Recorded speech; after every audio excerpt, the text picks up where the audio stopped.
The things that we have that are going to come out this year are ones that we've been building toward, and it's going to be a huge year. We have our first giant scripted project, which is a scripted animated feature called Sneaks, produced and voice cast with Lawrence Fishburne, including Anthony Mackie, Martin Lawrence, Chloe Bailey, Roddy Ricch, Quavo, Chris Paul. Music produced by Mustard, who's doing all original music with like Sway Lee and Macy Gray and Anderson .Paak. Theaters are back. Welcome to Inside Moves, an inside look at sports and entertainment, business and technology through the lens of JDS Sports.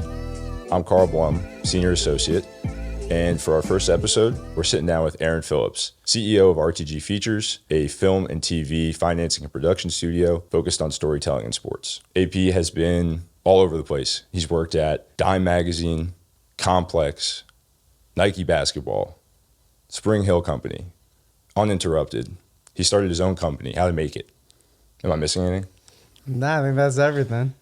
Very cool. Well, thanks for being here, and thanks for being my first guest. Of course. Thanks for having me. We've been working in the same orbit for a couple years now, and I've gotten to know you. Things that come to mind for me when I think about you are team player, hustler. So I heard you tell a story on the Hoops Journey podcast, and it was about your high school basketball team.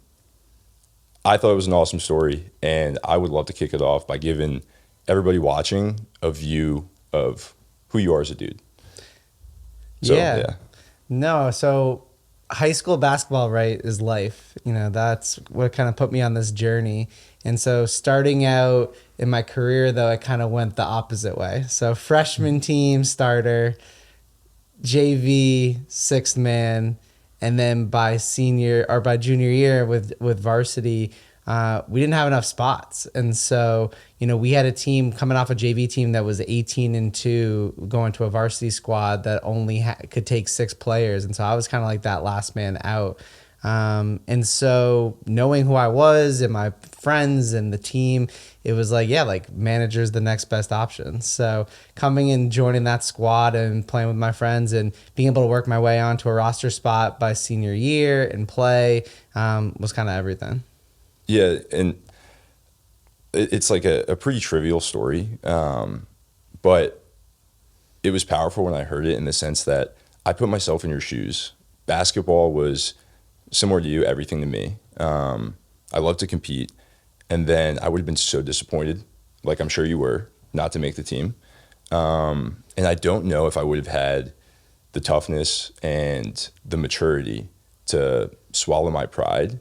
And instead of being like, no, screw you guys, to continue supporting the cause, to continue supporting your boys. I don't know if enough kids would have had that mentality. I think we all looked at and knew MJ's story growing up in terms of getting cut from squads. But I also think I didn't have delusions that I was going to the league, right? Like same class, high school class as Lebron, but he obviously was on a different trajectory than me. But very much so just always wanted to be in and around the game. And so truly the next best thing, it's why people want to sit courtside, right? It's you're not going to be playing on the court. You want to see the sweat, feel the game, the ebb and flow. So for me, it was hoops was just that, right? It was it was being with your friends. It was loving the game of basketball. And so it didn't matter to me. In practice, the best part when you're a manager too, is you're playing the best player on the other team in terms of from a scout look and everything like that. So, you're getting to really look ahead to seeing what it's like to be a coach. You're getting to see what it is to storytell around the game. And that's kind of what took me on my journey. I knew I wasn't going to the NBA, but I knew I wanted to be in and around the game of basketball for my whole career. I think I remember the story. Did you end up making the team senior year? Yeah, so made the team senior year, and classically, so when there were 6 of us that were seniors, for our home senior night. I didn't get to start there, but coach said, hey, pick any other game on the schedule and I'll let you start. So of course I picked the game against our like rival in Rice High School. And it's kind of amazing because the story from that game was like one of our starters went down with like a shoulder injury and he ends up going to the hospital. And, you know, I end up just like cooking this game and like pulling from like half court, like stripping the ball from like a guy who went on to like play at University of Vermont for 4 years. But like it was pretty funny because like when he's at the hospital, I hear the story afterwards where he's asking his parents like, hey, like, did we win? What happened? And someone's like, yeah, like some short little bearded kid like was hitting threes from half court. And I was like, that's Aaron. That's Aaron. So you had that beard back in high school? Yeah, I had a beard early. Always wearing a hat, a headband, a bandana, a beard. Before the beard, it was definitely like a goatee, a chin strap. But like the beard has been here for a very long time. Love that. Love that. No, I can picture it vividly. Getting into more of your professional career, there's one more thing from that podcast that did stand out to me. And it was what you said about your mentality when you first started working and when you were talking about internships. And I think there's controversy in the world today. Like, do you pay interns? Interns should be paid. I started as an intern. JDS Sports paid me because they think that's the right thing to do. And we're in a spot where we can do that. But you said, I'll work for free anywhere that I want to for 3 months and I'll make myself indispensable. Yep. And, should interns be paid or not aside, I don't think enough people are talking about that. Like the kid with that mentality is getting ahead, right? And I'd love to hear you talk about that a little bit because, you're from Vermont, didn't know anybody, and you rose through the ranks. Now you have a great opportunity. And I think it kind of ties back to that starting mentality. Yeah, I mean, I was lucky enough like to have, that semester when I was like interning at Dime, I wrote to Slam, I wrote to ESPN, the magazine, I wrote to, probably 5-10 other like publications at the time, and Dime was the only one that got back to me.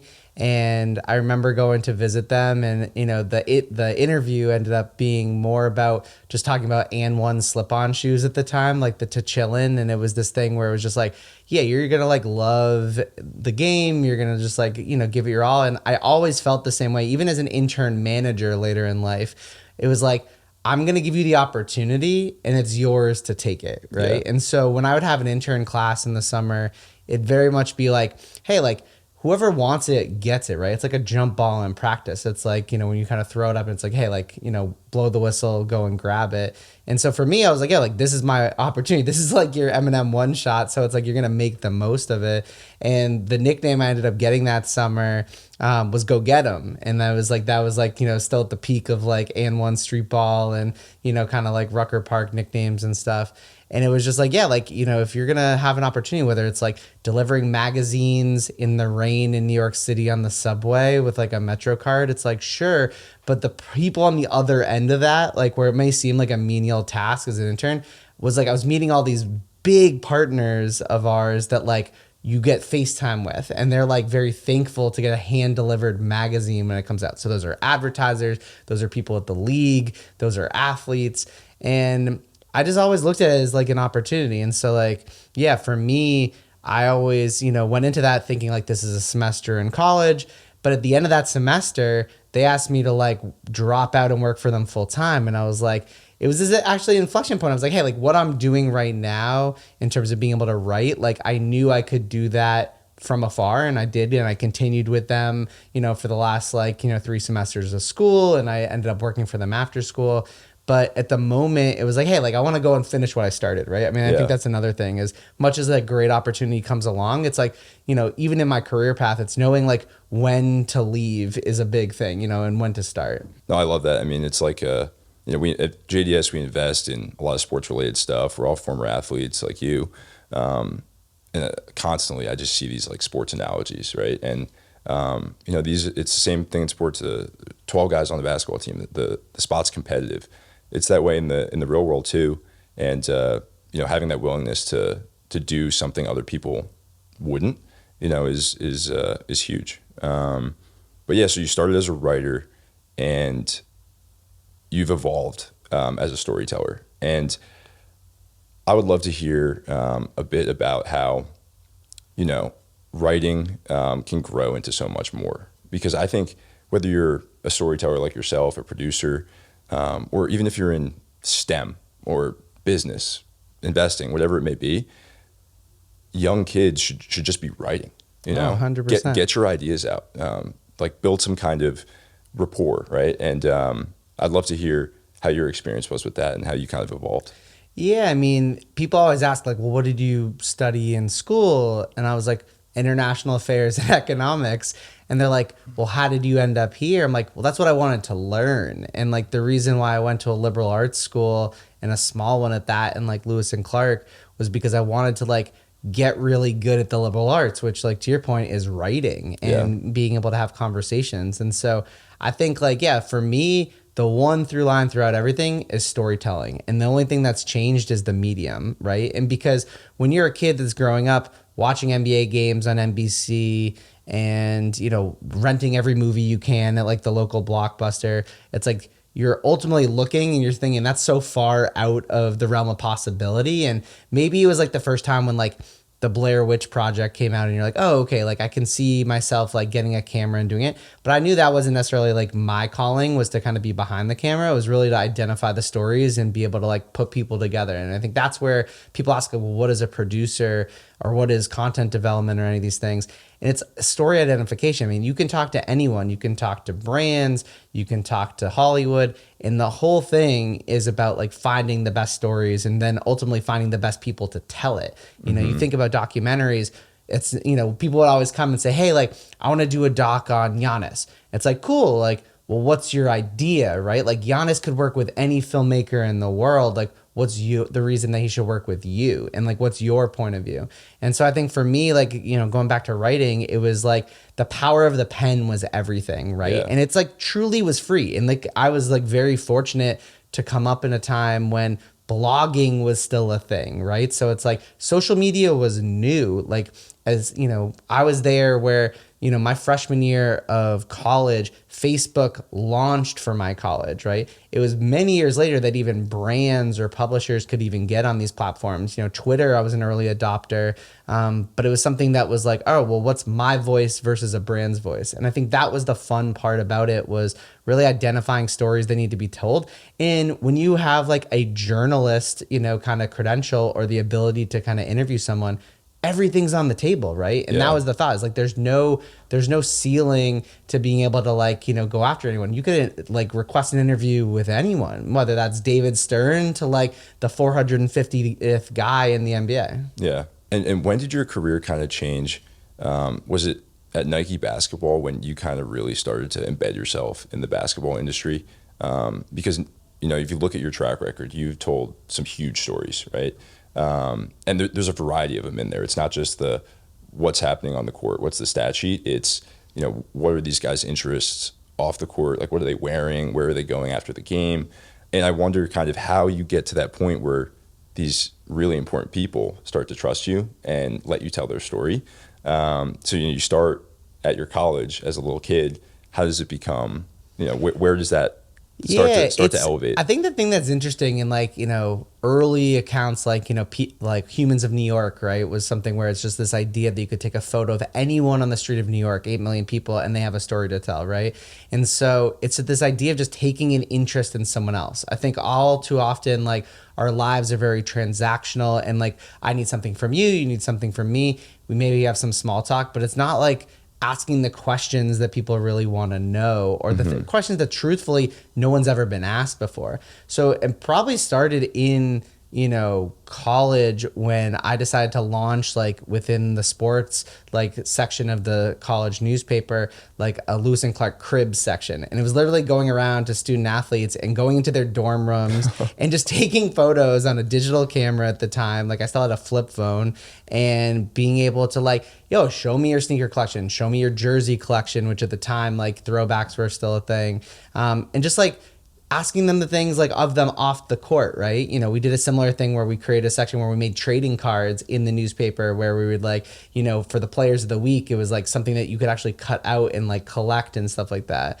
But no, I mean, after that, it was really just like finding stories big and small. And the jump from Dime to Nike came at a time when like brand storytelling was becoming a thing. And so up until that point, as I said, like social channels, like if I was a brand, the only storytelling, even for a great storytelling company like Nike, the only storytelling I did was really through 30-second commercials and print advertising.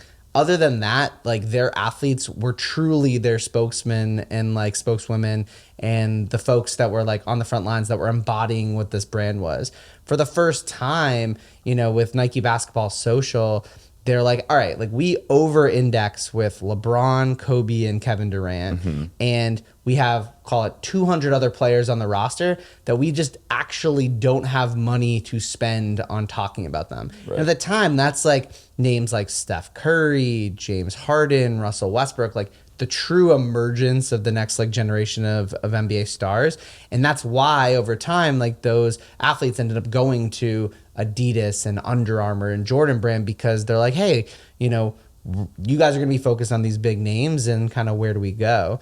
So I think that was really the thing that I saw. Like, you know, I like to really try, just like you guys do on the investment side, like you have to kind of future cast and you have to kind of read the tea leaves. And so as brands started getting into the storytelling space with blogs and websites and magazines and social channels, they needed people that knew how to do it. And so it was kind of this opportunity where, you know, for me as a storyteller, I never, you know, looked at myself as a, you know, a capital J journalist. Like I didn't go to journalism school. I knew like the fine line in terms of what access gives you and truthful storytelling.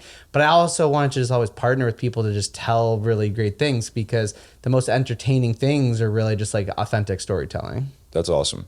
Can you share with us some of the favorite or most exciting stories that you've had the chance to tell, you know, whether it be at Dime in the early days or up to most recently at Uninterrupted?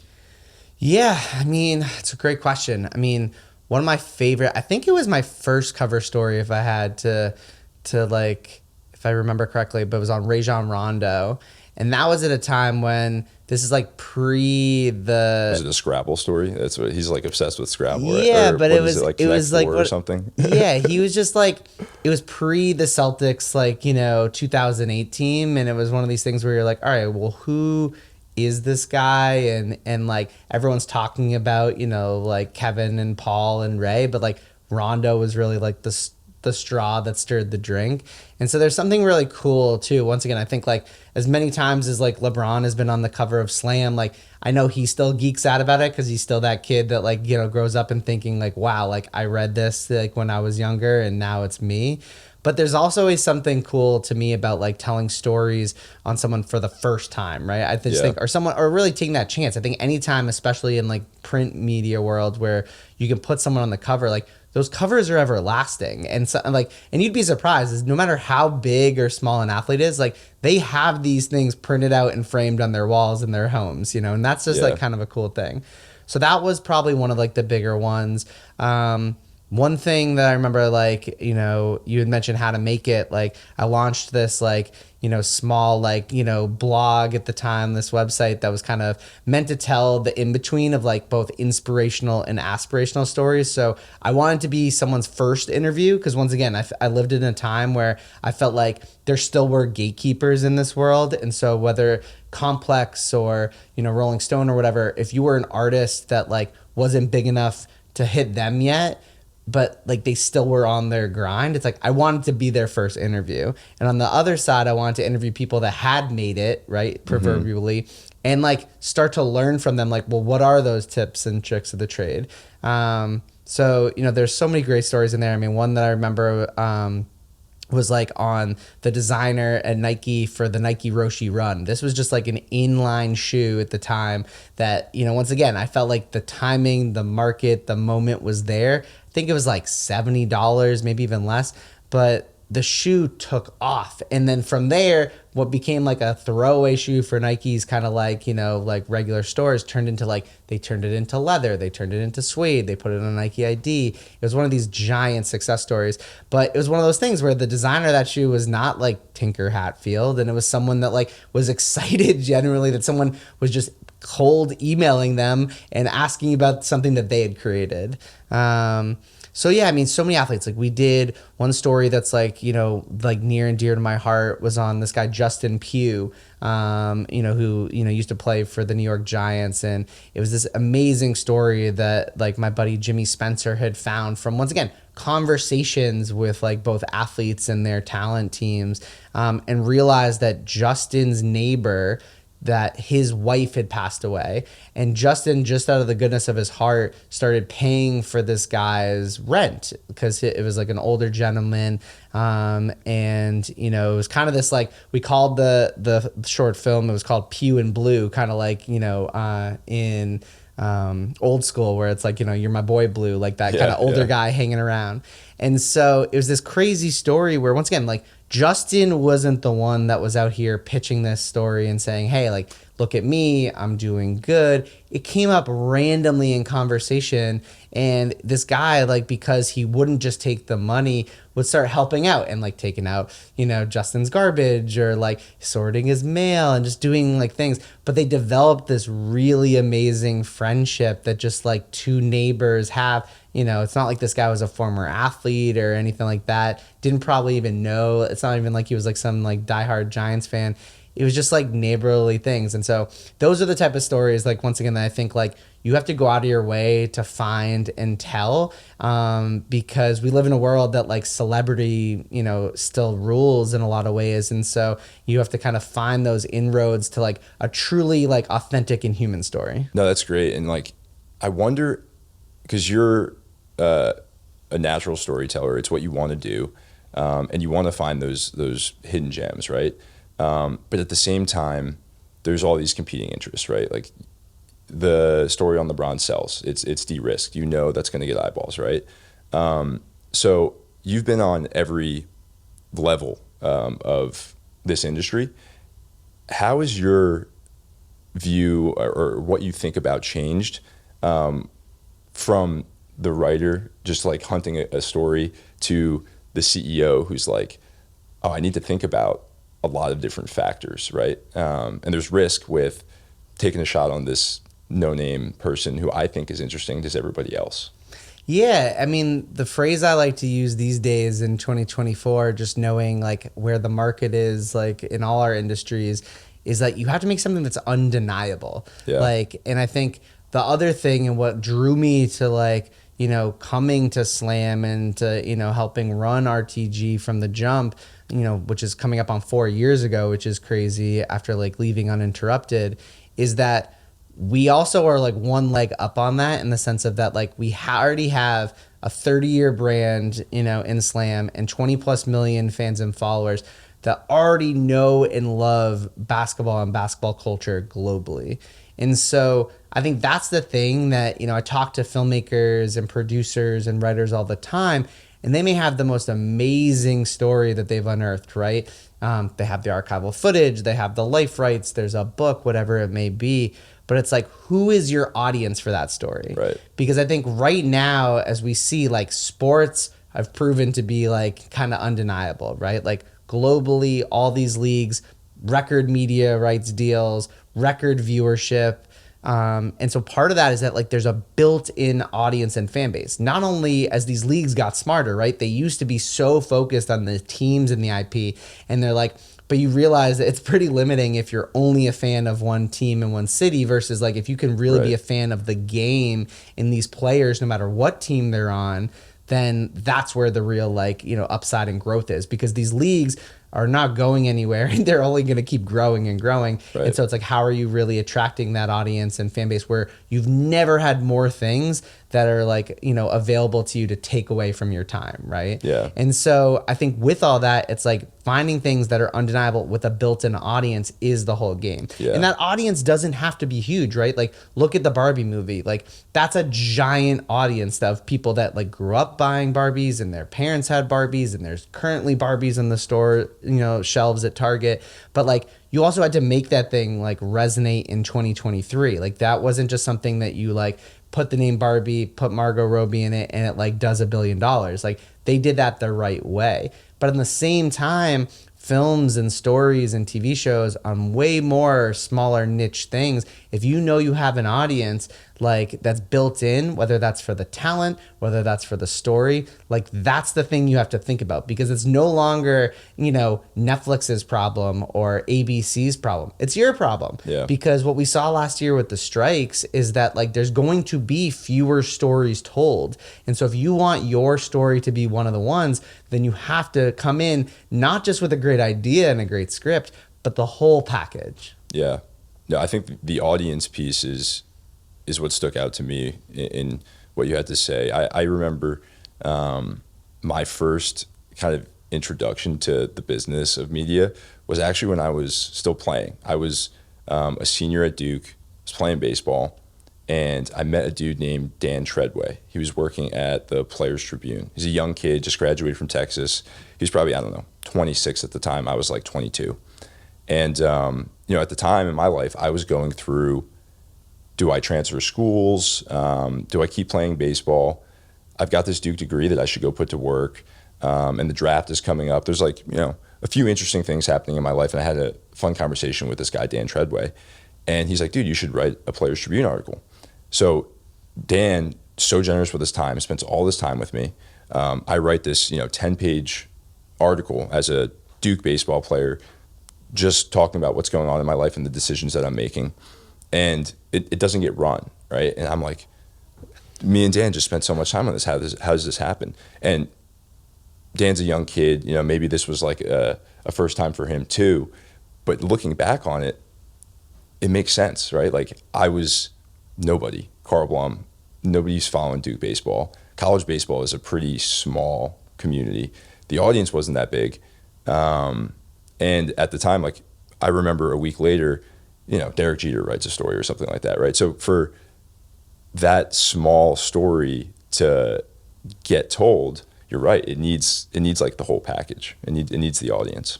But I think it's their loss not running your story, because I think, in just looking at the stories that are told, there have been 100, if not 1,000 Derek Jeter stories written and told. He just had a 10-part series on his life, on ESPN.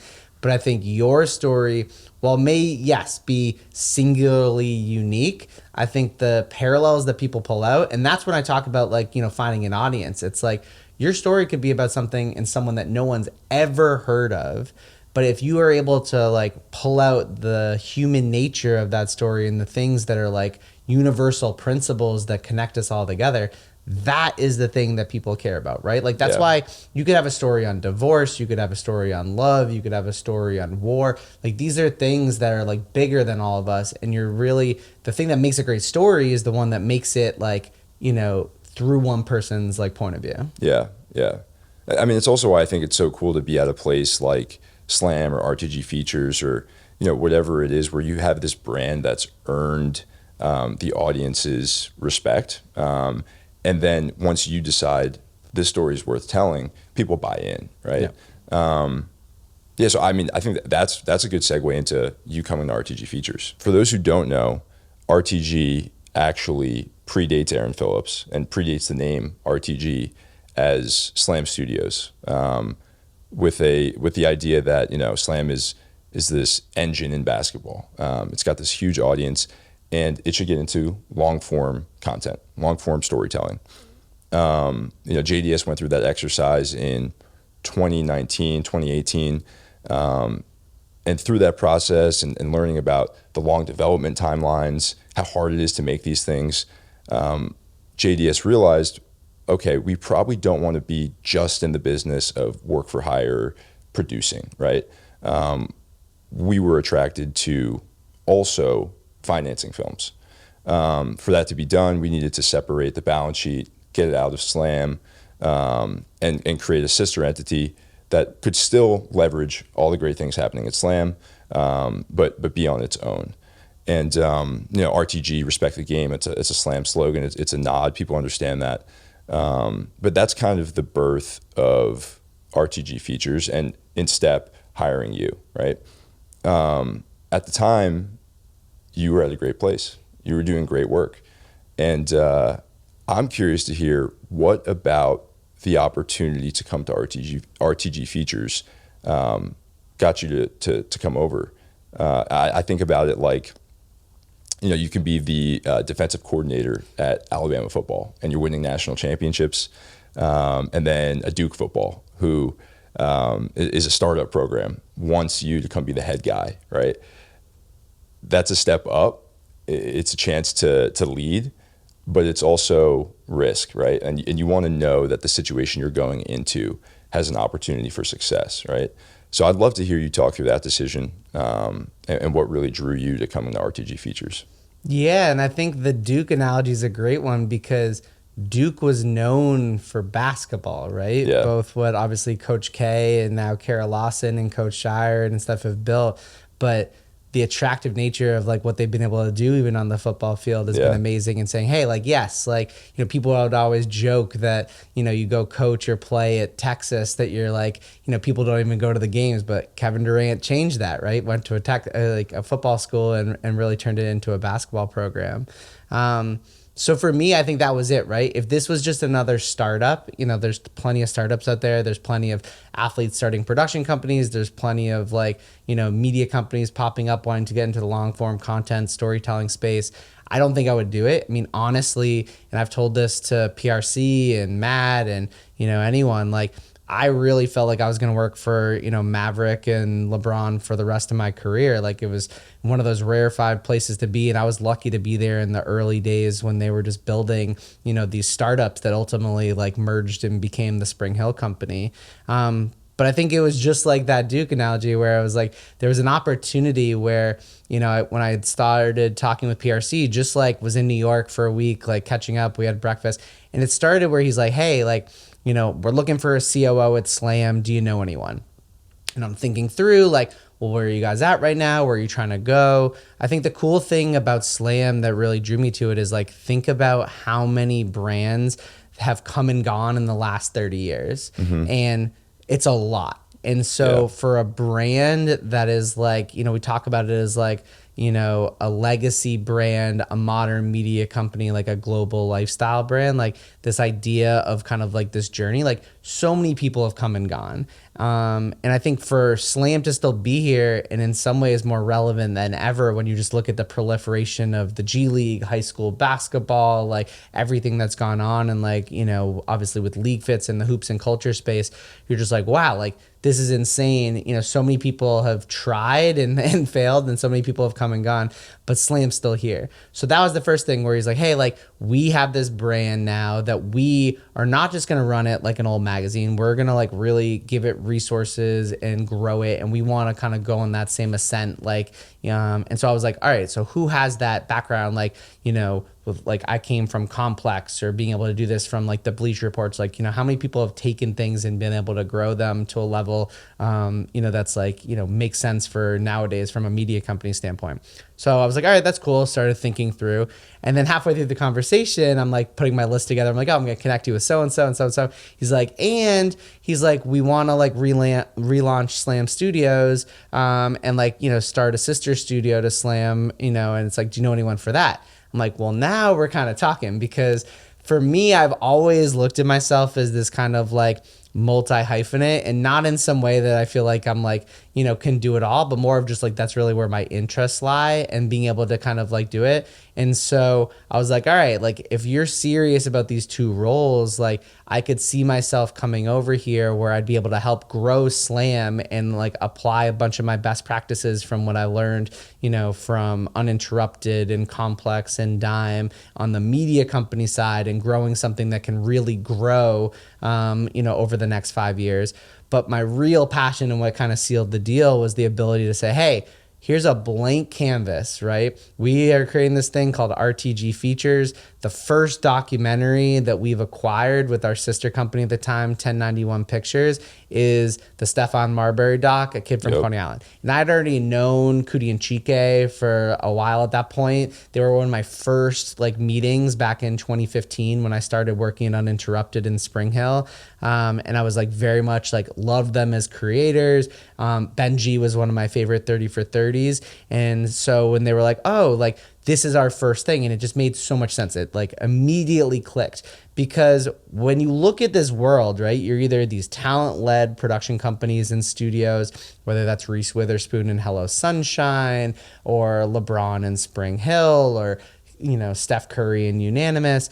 At the same time, there's all this opportunity to be able to do this thing, from the lens of, acquisition and being able to kind of build a brand off of a media company. So the peers in that space were Condé Nast Entertainment and Rolling Stone Films and Time Studios. And this idea that it was like, we have a brand, we have an audience, and we're going to really be able to like come together to kind of do this. So the fact that these guys were smart enough to kind of see A Kid from Coney Island at Tribeca, scoop it up for like North American distribution, and then, put that thing in theaters, get that thing on Netflix. I was like, this is exactly what we should be doing. And there couldn't have been a more perfect project. And I started the first week of March when we had our theatrical premiere for that at BAM, and Steph came in from China and Kevin Durant was there, who was an executive producer that, we had brought on. It was one of these great things where it was like Steph was Slam. He was our first high school diarist. He'd been on the cover 5 or more times. And so in terms of like building a brand in a company like RTG, like we always like to talk about it as like, an early A24, where it's like you are going to be defined by the projects that you put out. And so that one was like the perfect flag in the sand. And from there to come in and hit the ground running and kind of start putting together a slate of projects that are, as you said, we're going to finance, we're going to co-finance, development dollars, finishing funds, pitch, make if sold. We have this opportunity to really lean into this brand that we have in Slam to, over communicate and come with an audience from day one. Yeah. I would love to hear about, what's actually on the pipeline. I know that was 2020. The entertainment industry has been through a crazy storm since, but it sounds like we're getting ready to see RTG Features actually produce what's next. Yeah, I mean, we've been lucky through these years. I mean, like COVID was tough, right? Where it was like, instead of putting things directly into production, it was more finding opportunities with finishing funds and projects that like we could really help like market and promote and get out there. But yeah, like to your point, the things that we have that are going to come out this year are ones that we've been building toward, and it's going to be a huge year. We have our first giant scripted project, which is a scripted animated feature called Sneaks, produced and voice cast with Lawrence Fishburne, including Anthony Mackie, Martin Lawrence, Chloe Bailey, Roddy Ricch, Quavo, Chris Paul, executive music produced by Mustard, who's doing all original music with like Sway Lee and Macy Gray and Anderson .Paak. So it's one of those things that is like, and it just goes to kind of like, theaters are back, and like big movies like this, especially in the animation space. We have amazing partners in these, the studio out of Ohio called Lange Studios, that like this has been truly their dream project that they've been working on for the last 6 years.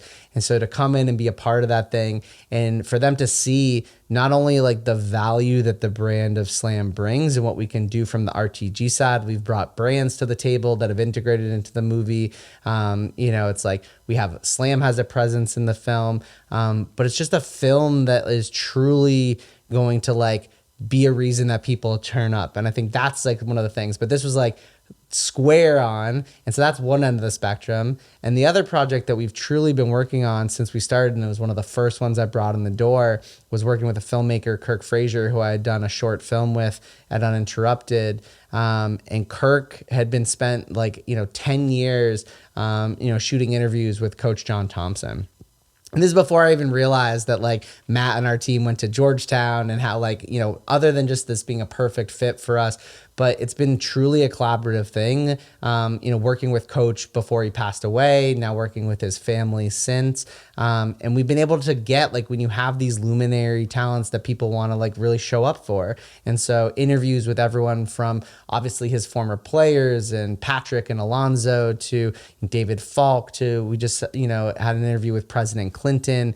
It's one of these ones that it's like pretty remarkable where it started as a feature doc and now where we're at in post is going to be a 3-part series, like probably 3 1-hour, 3 1-hour films.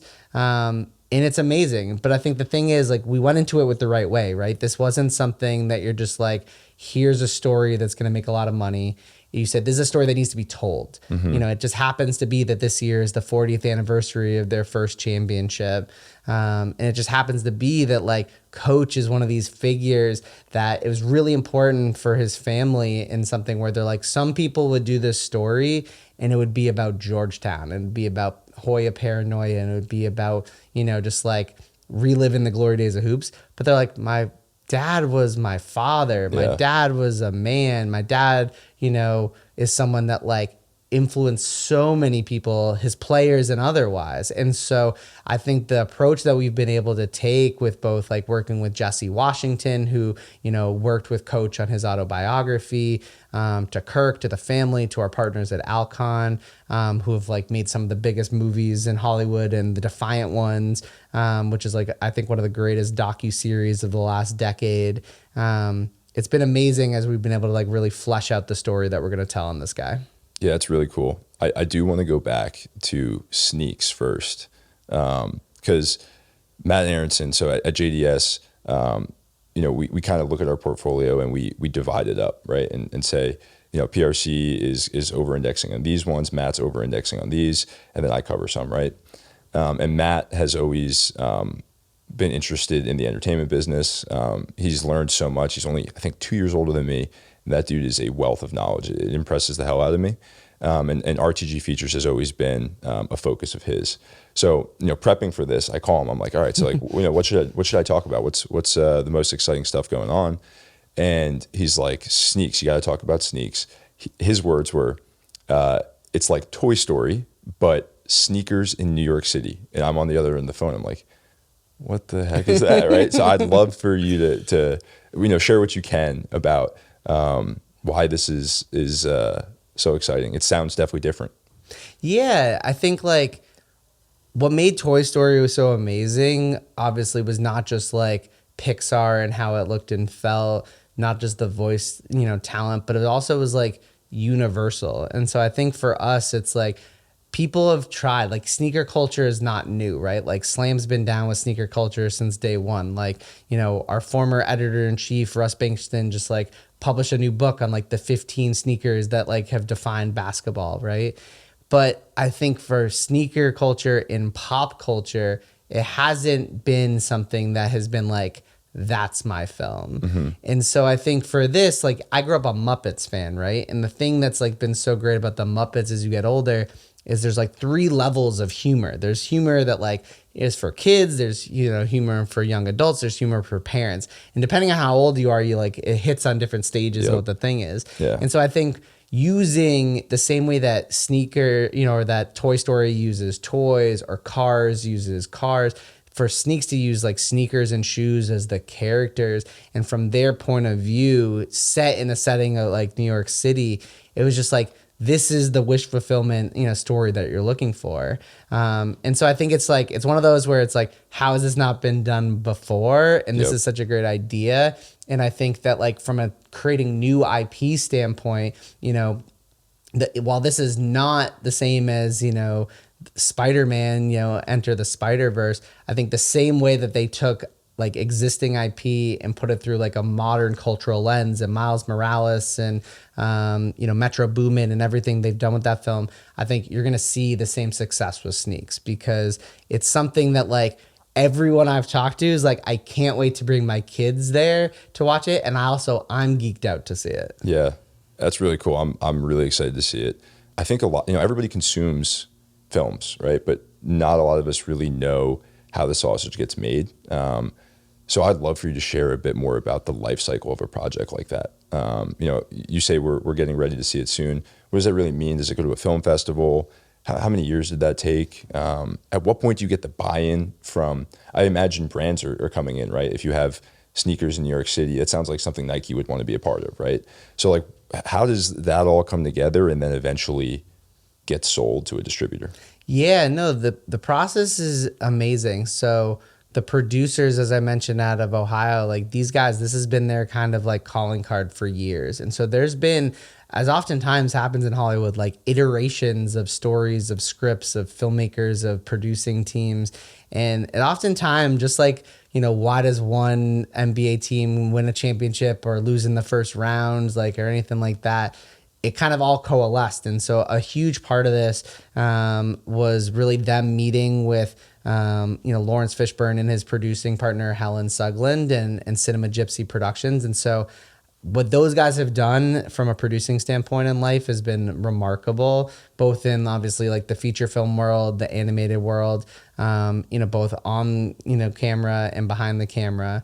And so the life cycle of this thing is long, right? To animate a movie takes years. And so when we got into the mix, and we were lucky enough that they were at a stage where they were looking for other co-financiers at the stage that they were, and understood that like the same approach that we have at JDS, right? For us, when we co-finance things, it's not because the capital is needed. It's really about like wanting to like be 1 + 1 = 3 or 5 or 10.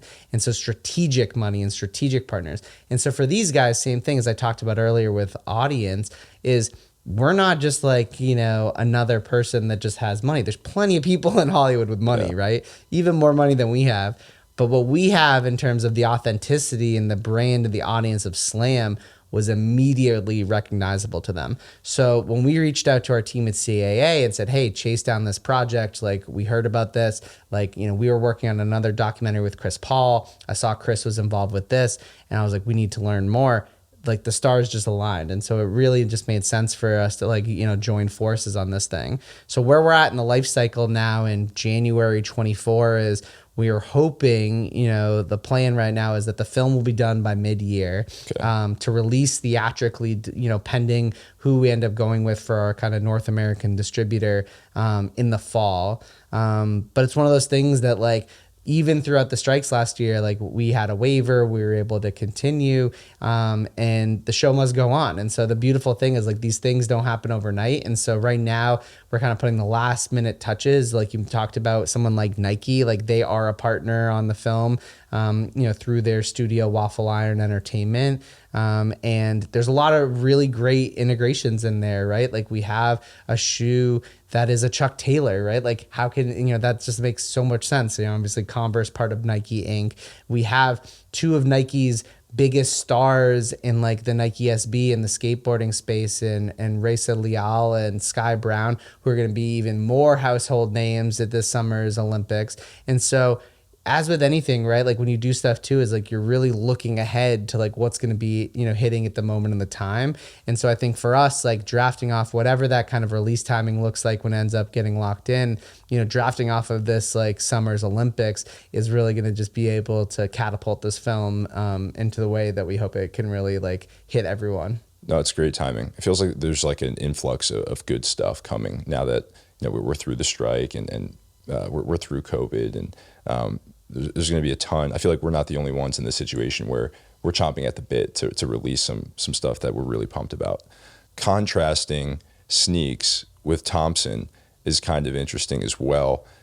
From a creative standpoint, people can see the differences, right? But what about those films and creating those films is way different from a business perspective. What does it cost against each other to make one of those films? What are the timelines like? Are the audiences as big? And are either one of those opportunities more attractive for a financing studio like RTG? I think for Thompson, the opportunity, and this is something that I think like our industry ran into over the last, it's crazy. This is the 15th anniversary this year of 30 for 30, who kind of like really set the tone in terms of like this sports doc boom that we like are currently living in and may even be peaking at. So there's always this like moment where you're like, well, what is something that's undeniable, right? And what is something that you're like, rather than some filmmakers that are coming to me all the time and saying, hey, like I need millions of dollars to make this documentary, like it's going to be amazing. Why aren't you giving me the money?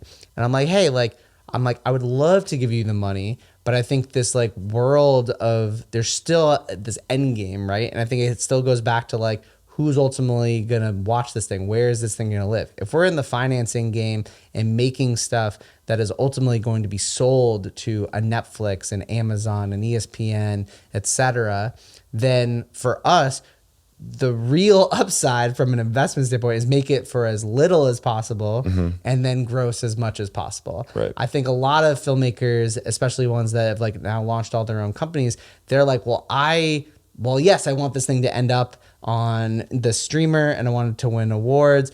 It's like, but I also need to make all this money up front. And I think that's like the give and take of kind of understanding that it's like, we want to partner with people, right? And I think that's what's been amazing. I'll give you an example for Thompson. So when Kirk brought me this project back in 2020, we were like, we will finance the whole thing. And he said, and most filmmakers wouldn't, turn down that deal. He was smart enough, both from a business standpoint and also just from a partnership standpoint, to say to us, no. Like, we will be 50-50 partners on this thing because I want to put in my own money and sweat equity and stuff as well. And that's like, I'm bringing you this opportunity because I know how you guys are going to be, value add and beneficial and et cetera. And it was really cool because I think in this day and age of stuff where it's like, everyone feels like owning everything outright is the only way to like, build IP, grow IP, sustain as a business. I think partnership model is amazing. And so, when we were able to bring Alcon on board as well, who was very close with the family after Coach passed away, we said, hey, like, let's just, and we were transitioning away from a feature doc into a 3-parter. We said, let's just like, split the budget 3 ways. And so instead of us being 2, we'll split it 3. We grew the budget accordingly. And it's been amazing as a partnership because we all are singing the same song on this thing. And I think we also realize that it's like, Alcon's looking at us and they're like, you guys are crazy. Like, you can make this for X. Like, we don't think we could make it for less than Y. And we're like, trust us. Like, the way to make something in 2024 is to make it, affordably. And then we all have back end and upside. Because I think all too often on projects, we end up squabbling over points on the back end and percentages and things. I'm like, guys, like, none of this even matters if we can't even recoup. Yeah. And so I think it's like, I think that's the model. Like, I saw, Hillman grad, Lena Waith's company, just had a great like LA Times article the other day. And they were talking about like, hey, like, we want to make like smaller budget movies. We think this is the moment. We think this is the opportunity. They had huge year this past year working with first time filmmakers and the ability to say, hey, like, we're going to like flex our muscle this way. It's not about, it's really tough. Some people get $100 million movie at a studio and it doesn't go well and their career's over. I think this way it's like more of an investment approach, which is like what's amazing with JDS as our parent company is that the same way you guys are invested in 40 plus companies, it's like when we look at our slate holistically, both things that are in production, post-production, development, we really look at it from the approach where it's like, not everything is going to hit. Some things are going to be more awards play. Some things are going to be more ROI play. Some things are going to be more, pitch make if sold because we believe in this project and, we're making a fee, but we're doing it for this like, network because they really want to make this film. No, venture is, I think, a great comparison to what is going on in RTG Features. I've learned a lot about the entertainment industry in our process with RTG, but I think that's a great comp. And to me, it makes sense where documentaries are exploding. Like, people want to see that type of content. I don't have like numbers in front of me, but I would imagine, the Kanye documentary or Last Dance, right? Those things must be selling and be as valuable as a lot of these major motion, unscripted or scripted films, and probably 1/10 of the cost to make. The thing about unscripted that always made people interested in the space was that like it was real. You had this ability to kind of roll cameras today, right? Like the same way we're filming this podcast. Like if this was a movie, you'd have 20 more people in here. You'd have like, you know, this, that, and the other. I think it's just about, and just the proliferation of people making movies on iPhones, people making movies, you know, like with all like, you know, DSLRs, like the medium has allowed it to kind of like go specifically both like in, you know, the unscripted spaces. You see every athlete 10 years ago didn't have their own dedicated videographer, photographer, whatever. It just wasn't part of the ecosystem. But now that everyone's also their own media company with their own social channels, with their own thing. And that's what I love, because for us is, you know, what we are able to do, like, you know, it's not rocket science, right? And we're also all competing with each other. Like every one of our peer companies can chase the same 10, you know, Mount Rushmore athletes and can chase the same leagues to try and do their like, Drive to Survive or quarterback or whatever. But I think the difference is like, are you going to be someone that people want to work with? Mm-hmm. Are you going to be someone that like, you know, these projects take a long time. You talk about like, not just like from a monetary standpoint in terms of, you know, the life cycle of keeping money off a balance sheet because this is an investment versus, you know, an expenditure. I think for these things is like, people come and go. Like we have a project right now, a doc we've been working on for the last 2 years where people have like left the companies that like we started working with and stuff. And that's all good, right? They're not leaving the project. Like they're going to still be part of it holistically, but these things take a long time. And so I think you have to like, you know, spend time with people that you want to be with. And so that's meals, that's Zooms, that's phone calls, that's having happy conversations and wrap parties, that's having tough conversations about talent and going over budget and things like that. And so I think that's like the great equalizer, right? It's like, you know, you're not only the quality of the stuff you put out and who you are as a brand and ultimately like what you're doing, but are you someone that people want to work with? And I think that's something that like I've really tried throughout my whole career, where it's like, you know, don't burn bridges and like always help people if you can. Like anyone that knows me knows that like my Rolodex is like wide open. Just yesterday, someone was like, hey, here's an independent film.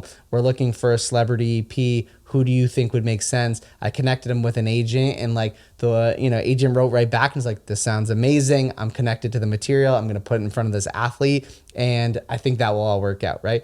Has nothing to do with us. We're not a part of it, but I truly believe that it will all come back around, you know, when you put that stuff out there. That's great. And, you know, you talk about elevating people and helping people. I know this third project that you guys have on the pipeline this year is a little bit less public, probably can't talk about as much, but what you've shared is that it's a first-time filmmaker, it's an independent film, and you know, what's that like? This is that guy's shot, you know, a guy or girl, I'm not sure who it is. This is their opportunity, and you kind of have that ability, right, to say, we're going to elevate you, we're going to do this, and we're going to do it big. What's that like? Yeah, I mean, you know, going back to the journey, I feel like there is a path of my life that would have gone, and I would have loved to have been like a GM of an NBA team, right? I think we all grew up like fantasy basketball, you know, NBA 2K, you know, NBA Live, and you're kind of like, yeah, like I know talent, I can see this, and like even just as a writer, right? Like when you're picking stories, like when you're picking a high school kid, you don't want that kid to turn out to be the one that doesn't make it to the league. You want that kid to turn out to be LeBron, right? Yeah. And so it's like, it's kind of like there's definitely some freezing cold takes, and there's some that are like, you know, like really panned out. But in this case, you know, this film that you're referencing, there's a documentary where I'd work with the filmmaker on a short film at Uninterrupted. And, you know, this filmmaker, once again, talking about relationships, when he started developing a subject and, you know, had a relationship and started shooting a little bit and put together a deck, he brought it to me first, right, before other people, because we had this kind of shorthand in terms of I really loved his storytelling. And this was literally, you know, one of those projects that you're just like, I absolutely have to be a part of this. But it also was a project that like was one that when you talk about investments, this was not a sure thing. Yeah. And so while it made so much sense for us, and it was definitely in that bucket of like, this thing needs to premiere at a big film festival. This thing is definitely an awards play. This is not a giant name here, ROI guaranteed.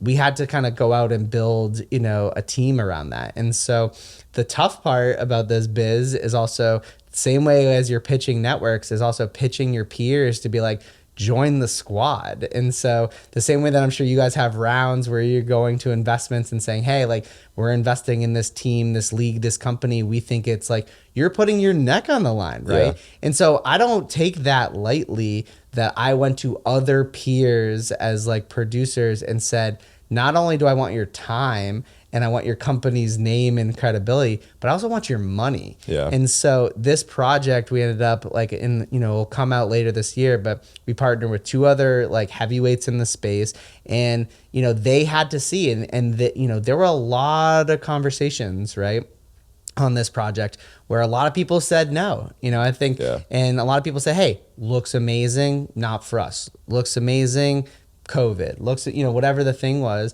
And these people saw it. And I think that's the same thing, the way that you pick out a Nikola Jokic in the second round, and develop them or whatever. So for us, it's been very much where it's like finding peers in the space that like see what you see in a project and a filmmaker and a subject.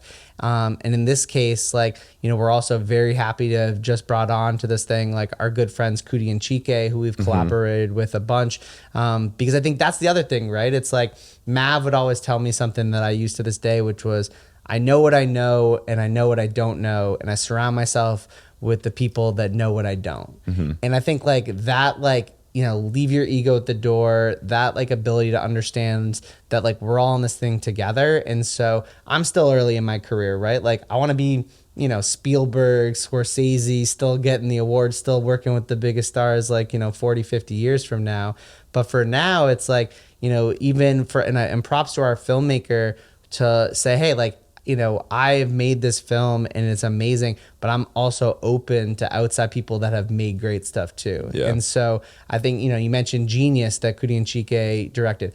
That thing is unbelievable, right? And so I think the same way that an issue of Slam has multiple editors read it, give notes, like, craft it, this is a truly creative medium. And like, as much as in this day and age at the award shows, there's directors and there's writers and there's cast, there's so many people that are invaluable in the creative process that weigh in. And one note from anyone, right? A friend, a spouse, a colleague, whatever, can change a film for the better, and like, that's the thing that I love about our director, is that he truly embodies and embraces the creative process because he knows that he's close to it, right? Yeah. And at the end of the day, we could make a film that we're proud about, or we could make a film, which is what we're trying to do right now, that is going to be really universal with themes that are going to hit people around the world.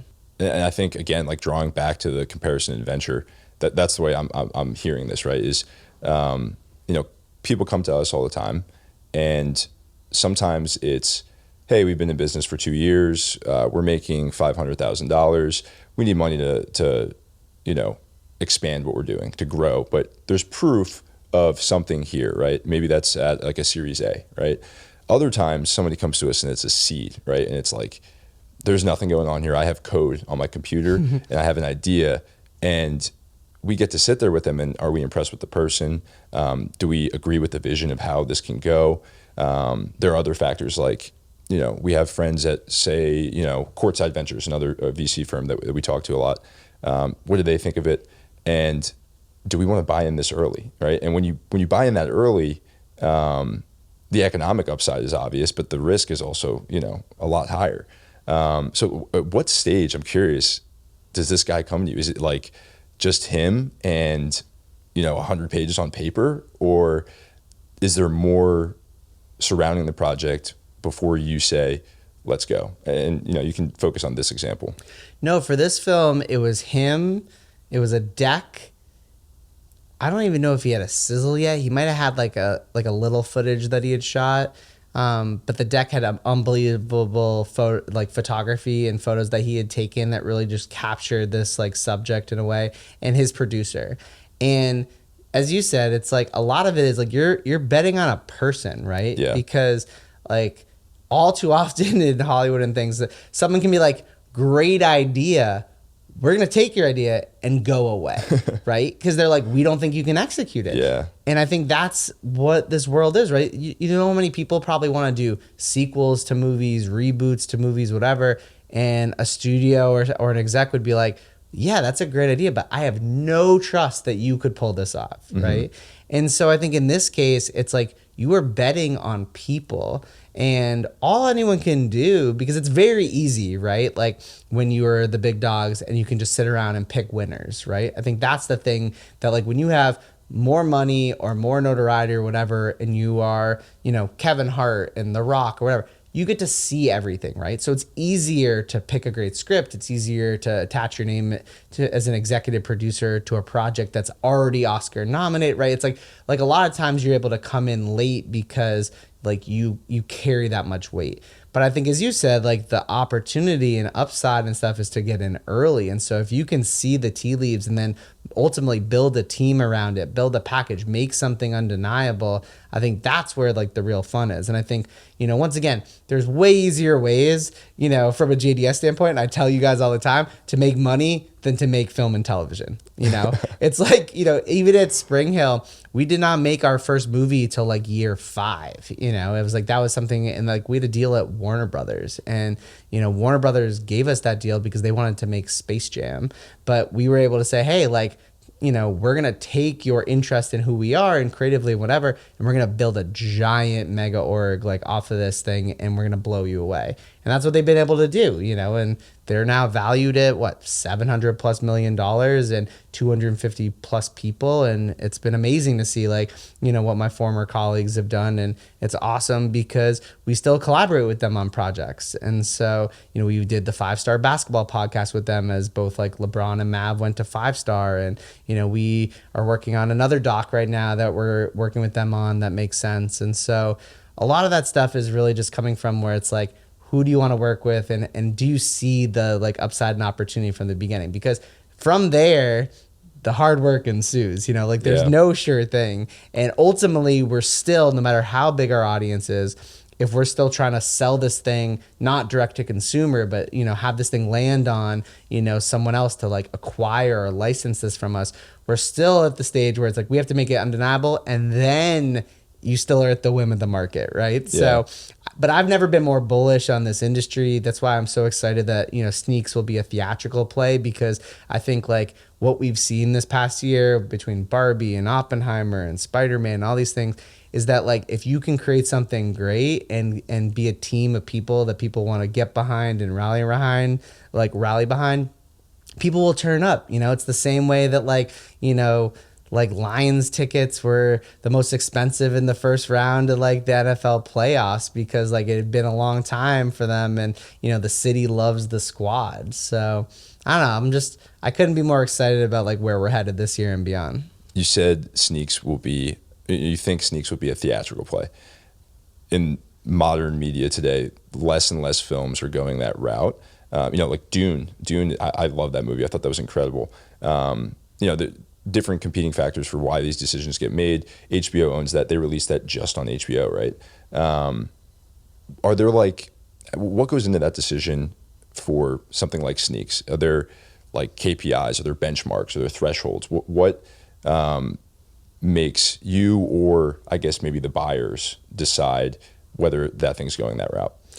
Yeah, I mean, I think it's, will people show up? I mean, it's a pretty easy equation for a studio or a network, you know, or a streamer to realize where it's like, do we have the goods or not? And for us, like, you know, we took this bet, you know, we're just one small part of this broader, you know, Sneaks producing and financing team, but we did this thing independently. A lot of people are like, oh, that sounds amazing. Like, where's it set up? What studio? I'm like, guys, like, we made this thing on spec. Like this thing is like, we are putting our eggs in our own basket. And so I think the amazing thing is, and like the conversations that we've started to have around town, I mean, this thing's already basically been sold around the world. So like the proof is there, right? Like global theatrical distributors are picking up.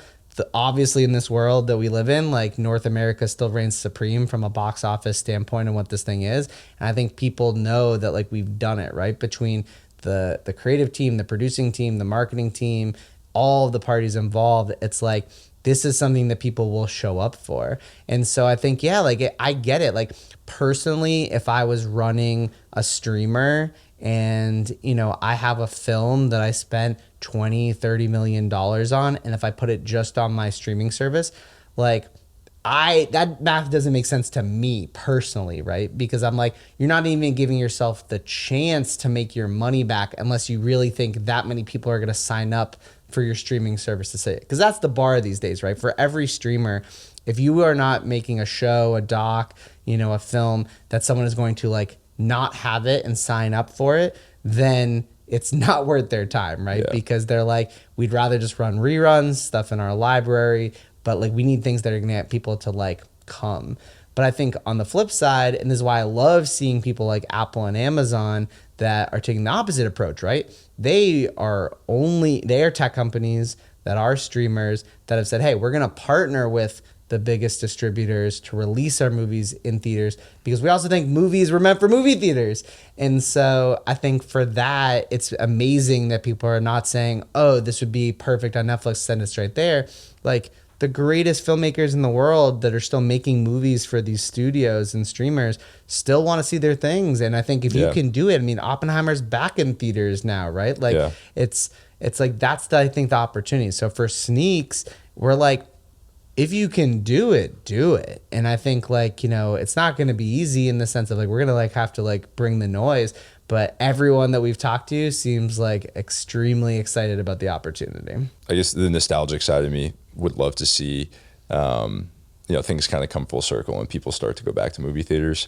I can't remember the last time I've been in a movie theater, which makes me sad. You know, it's an awesome part of my childhood, going to the movie theater and seeing whatever was out. Is there anything you want to talk about? I got one final fun question, and then we can wrap it up if there's nothing else. This is your show, man. This is your podcast. Cool. Whatever you want. All right. I just wanted to ask you, have some fun with it. RTG aside, business factors aside, just Aron Phillips, if there's one story out there that you could tell, what would it be? I think there's a million great stories out there that don't get told for, you know, a number of reasons. Is there something that you think needs to get told that hasn't been told, or is there something that, you know, your whole life you've been interested in and you wish you could tell?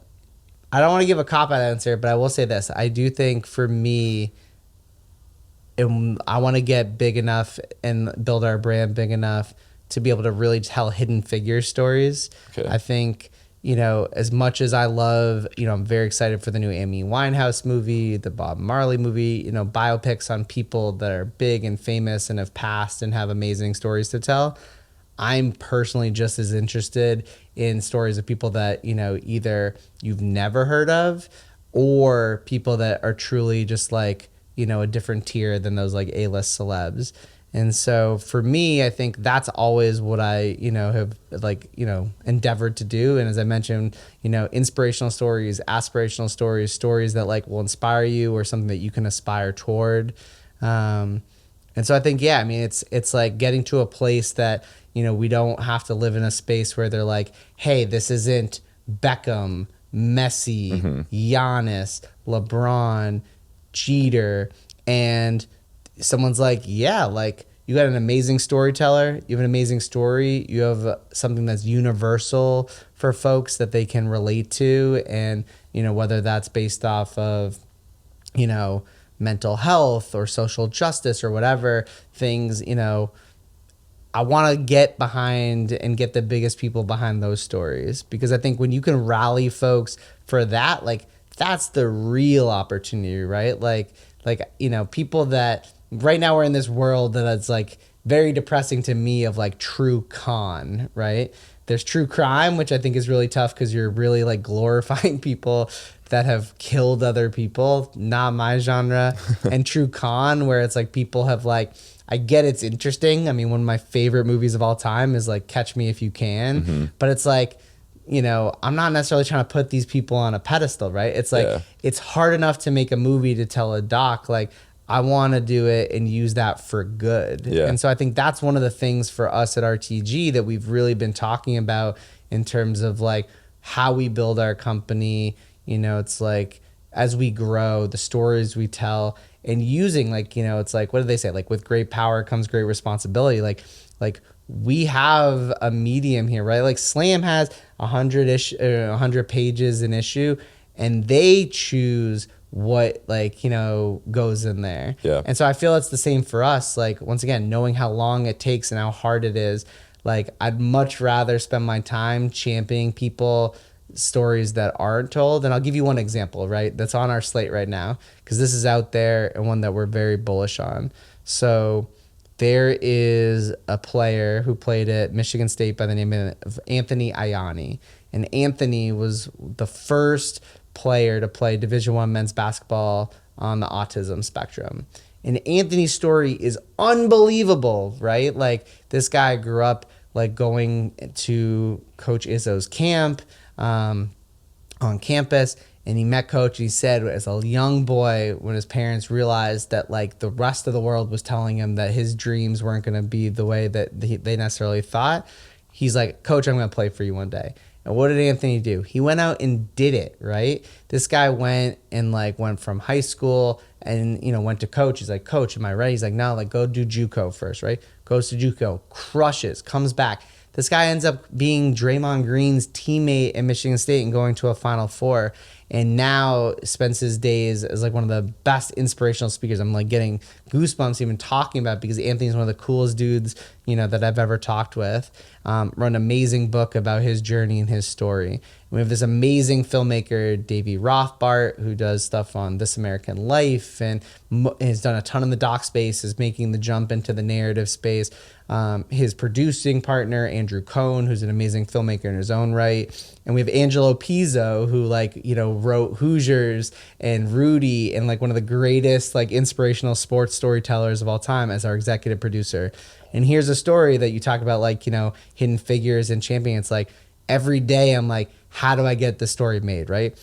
People are making less like inspirational sports stories for, you know, theaters, but luckily with the rise of sports rights, like, you know, sports movies like Hustle and, you know, Boys in the Boat that, you know, George Clooney just did, and Nyad, like, people still realize that, like, you want stakes, you want drama, you want based on a true story, you want book IP. Sports stories are there. Yeah. And so if you ask me right now, one story like for RTG, and, you know, I would say Anthony's story, and it's an amazing story. And I just think, once again, like, someone else could be saying, I want to tell Draymond's story. Draymond's a character in this story. Draymond is someone that will be a part of this story. But Anthony's story and what he went through to kind of get where he is, that's like what I like wake up for. And, you know, that's what excites me, in addition to doing the coolest stuff, working with the biggest talent, doing these things like on the narrative side. Like, I would love to do that. That's amazing. It's funny because you're telling, you're answering the question, and in my head, I'm thinking, okay, what are some of these untold stories I've heard? And then you make the reference to True Con, and I'm like, yeah, that's what I'm thinking about. That's what we're consuming a ton of, is like Joe Exotic and the Tiger King. Like, that was an incredibly interesting documentary. That's a horrible dude. That's a bad person, right? And there's not enough of the same interest or people making stories where, put me in that situation I haven't been in, put me in that foreign place that I can still relate to, but, you know, tell the story of the person who's deserving of the stage. So I think that's incredible. It's really cool. I mean, this was awesome. Can't thank you enough for being my first guest, working out the kinks with me as we get this thing going. You're crushing, man. Yeah. You're going to be an amazing host. I hope so. I hope, 2024 is a major win for RTG Features, and, you can keep building towards these goals. No, thank you so much. Thank you to JDS.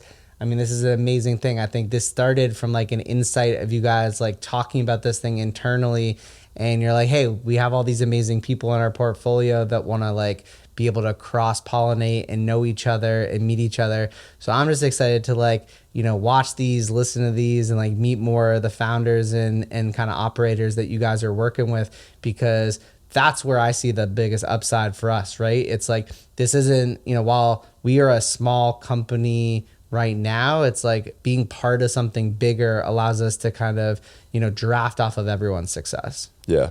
Yeah, it's great. Really appreciate it. All right. Dope.